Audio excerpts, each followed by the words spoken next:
마가복음 10장 46절로 52절 말씀입니다. 우리 못 찾으신 분들은 앞에 화면을 보시면서 함께 봉독하도록 하겠습니다. 제가 한 절, 여러분들이 한 절 함께 교독하겠습니다. 제가 먼저 읽겠습니다. 그들이 여리고에 이르렀더니 예수께서 제자들과 허다한 무리와 함께 여리고에서 나가실 때 디메오의 아들인 맹인 거지 바디메오가 길가에 앉았다가 예수시란 말을 듣고 소리질러 이르되 다윗의 자손 예수여 나를 불쌍히 여기소서 하고 많은 사람이 꾸짖어 잠잠하라 하되 그가 더욱 크게 소리질러 이르되 다윗의 자손이여 나를 불쌍히 여기소서 하는지라 예수께서 머물러 서서 그를 부르라 하시니 그들이 그 맹인을 부르며 이르되 안심하고 일어나라 그가 너를 부르신다 하며 맹인이 겉옷을 내버리고 뛰어 일어나 예수께 나아오거늘 예수께서 말씀하여 이르시되 것을 하여 주기를 원하느냐 맹인이 이르되 선생님이여 보기를 원하나 다 같이 읽겠습니다. 예수께서 이르시되 가라 내 믿음이 너를 구원하였느니라 하시니 그가 곧 보게 되어 예수를 길에서 따르니라. 아멘. 오늘 말씀 제목은 예수를 길에서 따르니라입니다. 한번 저를 따라해 주시겠습니까? 예수를 길에서 따르니라. 예. 이 마가복음에서는요 많은 치유의 기적이 기록되어 있는데 치유받은 사람의 이름이 나오는 것은 오늘 본문이 유일합니다. 그 사람의 이름이 바디메오입니다. 이 마가가 예수님께 치유받은 사람을 소개한 경우는 이 바디메오가 유일하기 때문에 마가는 다른 치유 기사와 달리 이 이야기를 통해서 그 당시의 독자들과 교회 공동체 가운데 특별한 메시지를 전하고자 하는 의도가 담겨 있습니다. 우리 다른 복음서에도 이 동일한 사건이 기록되어 있거든요. 이 공간 복음에 모두 소개가 되고 있다는 것은 그만큼 그 당시 초기 교회 공동체에게 매우 특별한 의미를 전하고 있다는 사실을 알 수가 있습니다. 여러분 이 이야기는요 예수님께서 여리고라고 하는 동네에 도착했을 때 시작됩니다. 여리고 예루살렘에 가는 길목에 위치한 곳이죠. 이 이스라엘 땅이 이제 고지대가 있고 저지대가 있는데 이 여리고는 저지대예요. 그래서 항상 푸른 종려나무가 많았습니다. 그리고 이 여리고에는 오아시스가 있었어요. 그러니까 겨울에도 저지대였기 때문에 매우 따뜻한 기후를 자랑하는 도시였습니다. 실제로 로마의 안토니우스, 옥타비우스와 패권을 다투던 이 안토니우스가 이집트의 클레오파트라에게 이 여리고의 오아시스를 선물로 사사했다는 기록이 있습니다. 그리고 예수님 당시에는 헤롯 왕이 궁전을 바로 이 여리고에다가 지어서 지금도 그 유적지를 볼 수가 있다고 합니다. 저는 안 갔다 와봤어요. 예. 그렇게 많은 사람들이 오고 가는 길목이었기 때문에 바디메오가 그곳에 있었던 것이에요. 그 이유는 그가 거지였기 때문이에요. 사람들이 많이 있는 곳일수록 적선을 받기 쉬웠기 때문에 바디메오는 그곳에서 구걸을 하고 있었습니다. 근데 왜 거지일 수밖에 없었을까요? 그가 시각 장애인이었기 때문입니다. 그 당시에 보지 못하는 장애를 안고 있는 사람이 할 수 있는 일이라고는 구걸밖에 없었어요. 요즘에야 시각장애인들을 위한 교육기관이 있고 또 많은 분들이 이 장애를 극복해서 예술, 문화, 정치, 경제, 교육 다양한 곳에서 장애를 극복한 사례를 많이 볼 수 있었지만 이 당시에는 장애인에 대한 인권의식이 없었기 때문에 구걸 외에는 할 수 있는 일이 아무것도 없었습니다. 왜 그랬을까요? 장애를 죄의 결과로 보는 편견이 있었다는 것이에요. 그것을 잘 보여주는 것이 요한복음에서 이 제자들이 한 시각장애인을 두고 예수님께 질문을 합니다. 어떤 질문입니까? 이 사람이 보지 못하는 것이 이 부모의 죄 때문입니까? 아니면 이 사람의 죄 때문입니까? 그러니까 장애를 죄의 결과로 인식하고 있어요. 명백한 사회적인 편견과 혐오 인식이죠. 그런데 예수님은 달랐습니다. 예수님은 이에 대해서 뭐라고 말씀합니까? 이 사람의 죄도 아니고 부모의 죄도 아니고 하나님이 하실 일을 드러내기 위함이다. 하나님이 하실 일을 드러내기 위함이다. 이 고통의 원인이 과거의 어떤 것 때문이 아니라 미래에 하나님께서 하실 영광을 위함이다라는 것이에요. 이 바디메오도 마찬가지입니다. 성경은 바디메오가 어떤 원인에 의해서 앞을 보지 못하는지를 성경에 자세히 소개하고 있지는 않습니다. 또 그가 왜 이렇게 길거리에 앉아서 구걸을 하고 있는 인생이 되었는지도 성경은 자세히 말하지 않습니다. 다만 중요한 것은 그를 통해서 하나님이 어떤 일을 행하셨는가, 또 이 사람이 예수님을 만나고 예수님이 그의 눈을 뜨게 해주었다는 것만을 성경은 증언하고 있습니다. 그런데 이 마가복음에는요, 그동안 우리가 살펴봤던 많은 치유의 결과와 다른 결론을 본문이 소개하고 있습니다. 여러분, 다른 치유의 기사의 마지막은 어떻습니까? 전형적인 해피엔딩이에요. 귀신이 떠나갔고 평안히 집에 돌아갔다라든지, 소녀가 일어나서 정신을 차리고 음식을 먹었더라든지, 또 병고침을 받은 사람 때문에 많은 사람들이 하나님께 영광을 돌리고 놀라워했더라. 이 전형적인 해피엔딩이죠. 이런 식으로 결론을 맺지만 이 바디메오에서 있어서만큼은 이 치유의 결론을 다르게 소개하고 있습니다. 그게 다른 차이점이에요. 우리 한번 본문 마지막 52절 말씀을 화면을 보시면서 한 목소리로 한번 읽어볼까요? 시작. 예수께서 이르시되 가라, 내 믿음이 너를 구원하였느니라 하시니 그가 곧 보게 되어 예수를 길에서 따르니라. 내 믿음이 너를 구원하였다. 이것은 많이 봤던 말씀이에요. 다른 치유 기사에도 동일하게 나타납니다. 그런데 그가 곧 보게 되어 어떻게 됐다라고 말하고 있습니까? 예수를 길에서 따르니라. 우리 한번 따라해 볼까요? 예수를 길에서 따르니라. 이게 길이라고 하는 것은 오늘날 도로 이런 걸 얘기하는 것이 아니라 그 당시에는 광장을 말하는 거예요. 광장. 뭐예요? 사람들 앞에서 공개적인 자리, 공적인 자리를 말하는 거예요. 그러니까 집에 들어가서 개인적으로 예수님을 믿은 것이 아니라 공적인 영역, 광장에서, 길에서 누구나 다 알 수 있게끔 예수님을 믿고 따라갔다는 것입니다. 그러니까 이 전승에 의하면은 바디메오가 예수님이 마지막 최후 십자가까지 계속해서 그 자리를 지키고 따라갔다라고 전하고 있어요. 다른 마태복음과 누가복음에서도 이 바디메오 사건을 마지막을 예수님을 따라갔다, 하나님의 영광을 보고 예수님을 따라갔다라고 전합니다. 즉 복음서의 모든 저자들은 이 바디메오가 치유를 경험하고 나서 예수님을 결국에는 드러나게 공개적인 자리에서 예수님을 믿고 따라갔다는 것이죠. 그러므로 성경이 오늘 우리에게 전하는 메시지가 무엇인지 분명해지지 않습니까? 이 본문은 예수님을 따라가는 제자도에 관한 말씀입니다. 예수님의 기적도 은혜가 되고 중요하지만 그 기적이 결론이 아니라 예수님을 공적인 자리에서도 나는 예수님을 믿고 따르는 제자입니다 라는 그 신앙, 그 증언, 그 삶, 그것을 우리에게 가르쳐주고 있는 것입니다. 더군다나 이 본문 뒤에는요, 예수님이 예루살렘으로 들어가시죠. 예루살렘, 무엇입니까? 예수님의 고난의 길, 십자가의 길을 본격적으로 알리는 서막입니다. 그러므로 이 본문은 저와 여러분들에게 이런 질문을 던지고 있는 것이에요. 바디메오처럼 개인적으로 사적인 영역이 아니라 공적 영역에서 예수님을 믿고 따르는 제자가 되기 위해서, 특별히 예루살렘이 상징하는 예수님의 고난과 영광의 길을 따르는 제자도란 과연 무엇인지를 우리에게 질문하고 있는 것입니다. 사랑하는 성도 여러분, 그렇다면 우리가 바디메오처럼 예수님을 따르는 제자가 되기 위해선 어떻게 해야 할까요? 첫째로 예수님을 향한 감각이 열려 있어야 한다는 거예요. 예수님을 향한 감각이 있어야 한다는 것이죠. 한번 저를 따라해 주시겠습니까? 예수님을 향한 감각이 있어야 한다.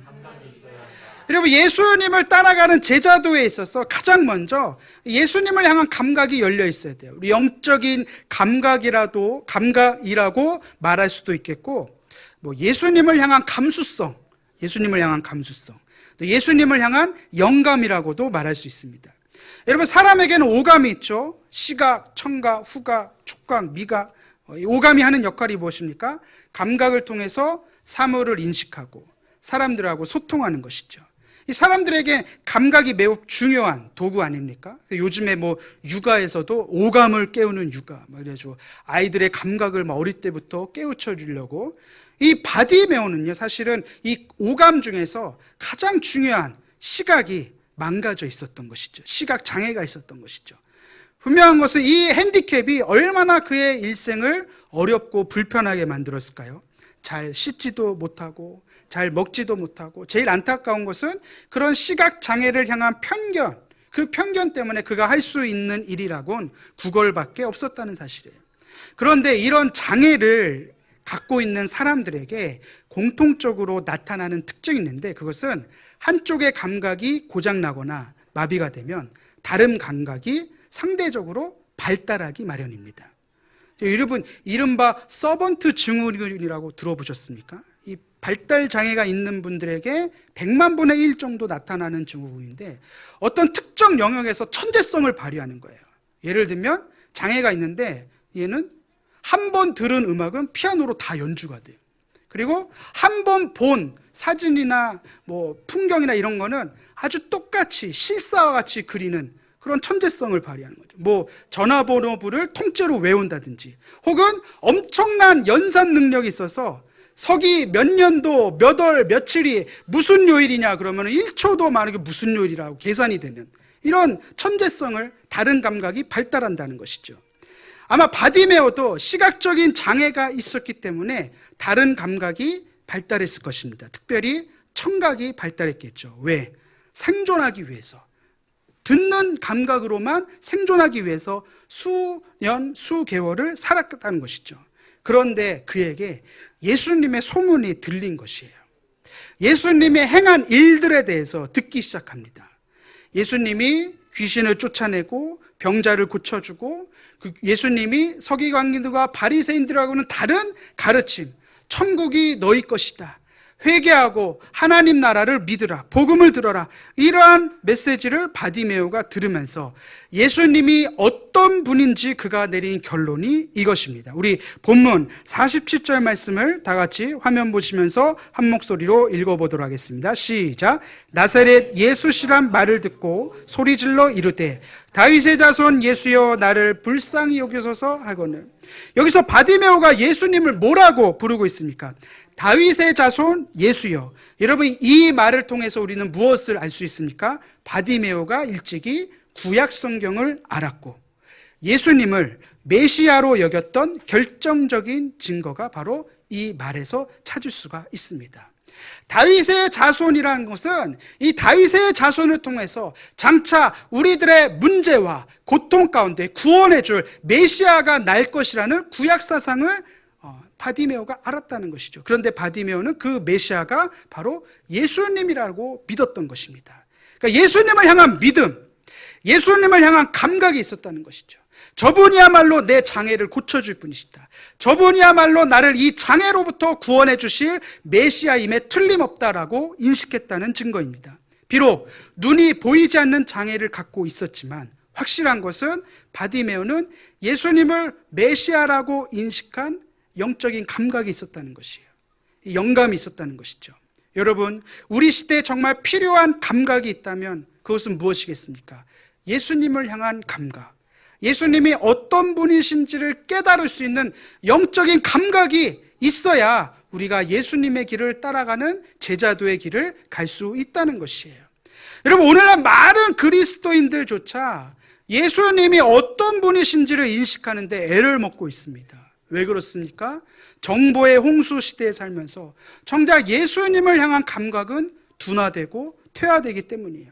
예수님을 향한 영감, 예수님을 향한 감수성이 메말랐기 때문이에요. 너무 바쁘게 살다 보니까 그 감각이 둔화되는 것이에요. 너무 분주함에 쫓기다 보니까 정말 예수님을 향한 영감이 사라지고 있는 것이에요.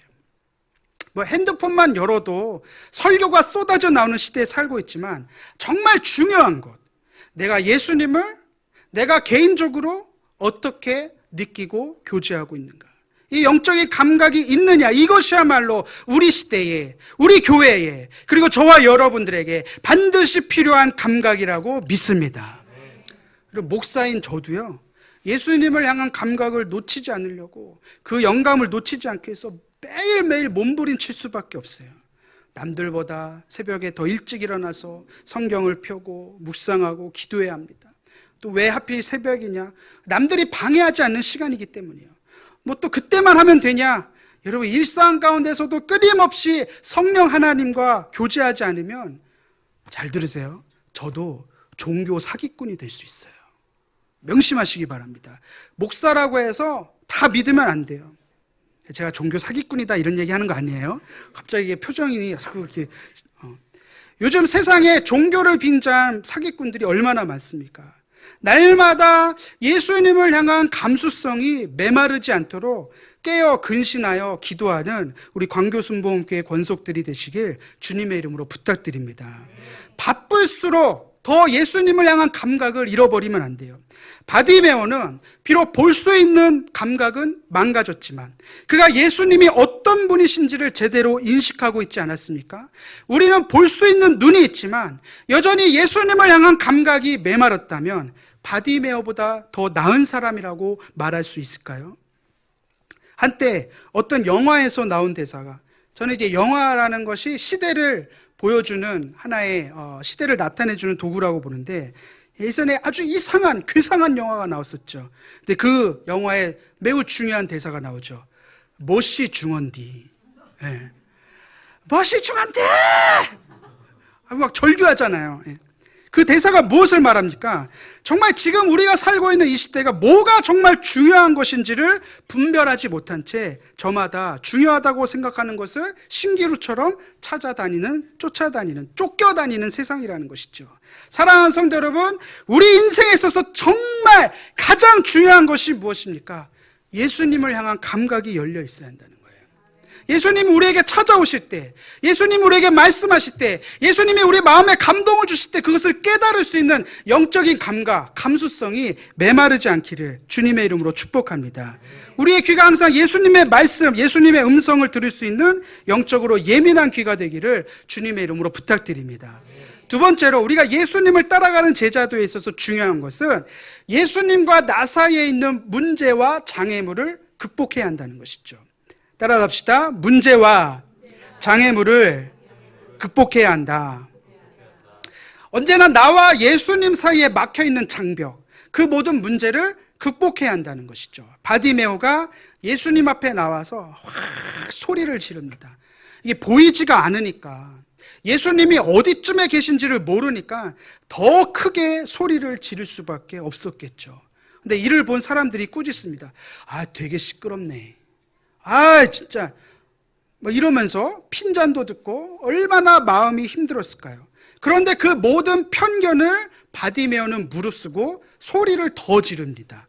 사랑하는 성도 여러분, 우리가 예수님을 좀 더 알고 싶을 때, 예수님과 좀 더 친밀한 관계로 나갈 때 분명히 그것을 방해하는 문제, 장벽이 있길 마련입니다. 그런데 거기서 멈추거나 포기하면 안 됩니다. 그 문제와 장벽을 극복하고 뛰어넘으셔야 합니다.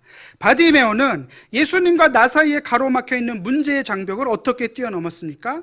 소리를 질렀다는 거예요. 소리를. 원초적인 방법이지만 저는 이것을 바디메오의 통성기도라고 붙이고 싶어요. 우리 본문 48절 말씀을 화면 보시면서 다 같이 한 목소리를 읽어볼까요? 시작. 많은 사람이 꾸짖어 잠잠하라 하되 그가 더욱 크게 소리질러 이르되 다윗의 자손이여 나를 불쌍히 여기소서 하는지라. 많은 사람이 꾸짖고 조용히 하라고 할수록 그가 더욱 소리를 지릅니다. 그 내용이 무엇입니까? 한번 저를 따라하겠습니까? 다윗의 자손이여 나를 불쌍히 여기소서. 그리고 예수님과 나 사이에 막혀있는 모든 편견을 훌쩍 뛰어넘을 수 있을 정도로 큰 소리로 부르짖고 있는 것이죠. 다윗의 자손이여 나를 불쌍히 여기소서. 아마 이거보다 더 크게 소리 질렀을 거예요. 사실 이게 기도죠. 기도. 부르짖는 기도. 우리에게 이러한 기도가 필요한 이유는요, 때로는 문제를 돌파할 수 있는 모든 문제의 장벽을 뛰어넘기에 유용하기 때문에 이 기도가 필요한 것입니다. 사랑하는 성도 여러분, 예수님을 따라가는 제자도에 있어서 반드시 넘어야 할 문제의 장벽은 저마다 존재합니다. 어떤 사람은 가까운 가족이나 친구들의 핍박과 무관심이 있을 수도 있고요. 어떤 사람은 경제적인 문제의 장벽이 예수님과 나 사이를 가로막을 수도 있고요. 어떤 사람은 어떤 질병 때문에 이 질병의 장벽이 예수님과 나 사이를 가로막을 수도 있습니다. 저마다 이 문제의 장벽을 어떻게 해결해야 되겠습니까? 예수님께 목 놓아 부르짖어 기도하시기 바랍니다. 주여 나를 불쌍히 여겨 주시옵소서. 주여 우리를 불쌍히 여기소서. 여러분, 이 기도가요, 사실은 초대 기독교 공동체의 청원 기도로 자리 잡게 됩니다. 그러니까 초대교회 성도들은 모여 있을 때마다 3번 이 기도를 드려요. 주여 우리를 불쌍히 여기소서. 주여 우리를 불쌍히 여기소서. 주여 우리를 불쌍히 여기소서. 이 기도로 예배가 시작됐다는 것이 오랜 기독교 전통의 기도문이 됐습니다. 이게 라틴어로 키리에 엘레이손인데, 여러분, 클래식 역사상 가장 위대한 작품으로 손꼽히는 요한 세바스찬 바흐가 지은 비단조 미사 첫 번째 가사가 바로 키리에 엘레이손이에요. 들어보신 분들이 아무도 없는 것 같아요. 지금 보니까. 나중에 한번 유튜브로 한번 보시기 바랍니다. 얼마나 대단한 명곡인지 몰라요. 그런데 주여 우리를 불쌍히 여기소서. 이 예수님이 불쌍히 여기셔야만 할 사람이 어디 바디메오 뿐이겠습니까? 사실 우리 모두는요, 예수님의 불쌍히 여기심이 필요한 자들이에요. 아무리 날고 뛰어도 결국은 우리 모두는 하나님이 불쌍히 여겨주셔야만 이 자리에 있을 수 있는 존재고, 하나님이 불쌍히 여겨주셨기 때문에 지금까지 우리를 이렇게 인도해 주신 것입니다. 그래서 초대교회는 언제나 기도를 드릴 때, 언제나 예배를 드릴 때 가장 먼저 이 기도를 드렸던 거예요. 주여 우리를 불쌍히 여겨 주시옵소서. 여러분, 삶에 어떤 너무나도 바쁜 현대인들이잖아요. 그런 삶의 짧은 순간이라도 이 기도를 드릴 수 있습니다. 주여 나를 불쌍히 여겨 주시옵소서. 운전하면서도 주여 나를 불쌍히 여겨 주시옵소서. 이 불쌍히 여겨달라는 기도를 통해서 예수님과 나 사이에 있는 모든 문제의 장애물을 극복하는 저와 여러분 되시기를 주님의 이름으로 축복합니다. 이 마지막 3번째로는요, 예수님을 따라가는 제자도에 있어서 반드시 필요한 것은 과거를 청산하고 새로운 삶을 향해 나아가야 한다는 것이에요. 지나간 과거를 청산하고 새로운 모습, 변화된 삶으로 나아가는 것이 예수님을 따라가는 제자도라는 것이죠. 바디메오가 소리를 질러 예수님께 나를 불쌍히 여겨달라고 했을 때 예수님이 그 목소리를 듣습니다. 그리고 그를 부르십니다.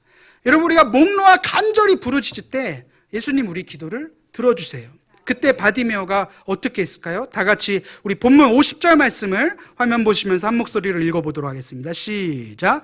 맹인이 겉옷을 내버리고 뛰어 일어나 예수께 나아오거늘. 예수님께서 자신을 부르시자 바디메오는 그의 유일한 소유였던 겉옷을 버리고 예수님께 나아가기 시작합니다. 그 겉옷은요, 이 망토 같은 거예요. 망토 같은 거. 우리가 유명한 르네상스 시대의 어떤 명화나 조각상을 보면 사람들이 어깨 위에 치렁치렁, 그게 바로 이 겉옷이에요. 이 헬라어로 히마티온이라고 하는데, 바디메오가 버린 겉옷은 바로 이 히마티온입니다. 국어라는 거지에게 이 겉옷은 그의 전부, 전 재산이나 마찬가지겠죠. 이렇게 사람들에게 적선할 때 필요한 방석이 되기도 하고, 또 잠 잘 때 이불이 되기도 하고, 또 추위나 비바람 때 우비가 되기도 하고, 이 겉옷, 이 망토는요, 국어라는 인생을 상징하기도 합니다. 바디메오에게 있어서 국어라는 인생을 아주 상징적으로 보여주는 것이 바로 이 겉옷입니다. 그러니까 겉옷을 벗어 던졌다, 겉옷을 내어 버렸다는 것은 국어라던 옛 삶을 다 던져버린 것입니다. 왜? 예수님이 나에게 새로운 삶을 주시리라는 믿음이 있었다는 것이죠. 여러분, 우리가 예배소서 4장 22절에 보면 너희는 유혹의 욕심을 따라 썩어져가는 구습을 따르는 옛사람을 벗어버리고, 우리가 새로운 삶, 예수님을 따르는 제자도에 있어서 반드시 필요한 것은 이러한 과거를 청산하고 옛사람의 의식들을 다 때묻은 그 모든 과거를 버리는 행위가 우리 가운데 있어야 한다는 것이죠. 어쩌면 우리는 바디메오처럼 열등의식, 실패의식, 나는 안 돼, 나는 할 수 없어, 나는 해봤자 소용이 없어. 이런 절망과 좌절, 나의 과거의 모든 상처의 그 모든 쓴뿌리를 다 내던져버리고 정말 새로운 모습으로, 새로운 삶으로 예수님을 따라가야 할 줄로 믿습니다. 바디메오가 이 겉옷을 내버렸고 예수님께 나왔을 때 예수님이 그에게 물어봅니다. 내가 무엇을 하여 주기를 원하느냐? 이 바디메오가 대답하죠. 선생님이요, 보기를 원하나이다. 예수님께서는 바디메오가 이 확고한 믿음, 정말 예수 자신을 메시아로 믿고 있는 확고한 믿음 가운데 그의 눈을 고쳐주시고 그를 구원해 주셨습니다. 할렐루야.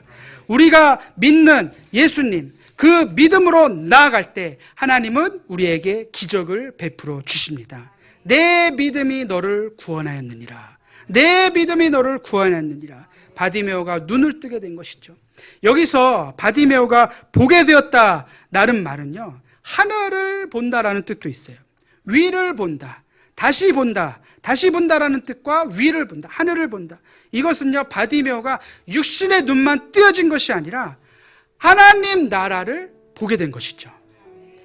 육신의 눈을 뜬 것뿐만 아니라 육의 세계에서 구걸하던 자가 영의 세계, 하나님의 나라의 가치를 발견하게 된 것입니다. 그러니까 그 하나님의 나라를 위해서 자기 인생을 걸기 시작한 거예요. 길에서 예수를 따르니라.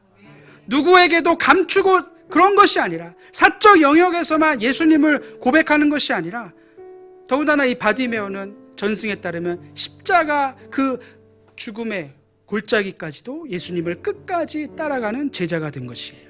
여러분, 누구든지 예수님을 만나기만 하면 모든 절망의 모습에서 자유함을 받고 새 사람이 될 수가 있다는 것입니다.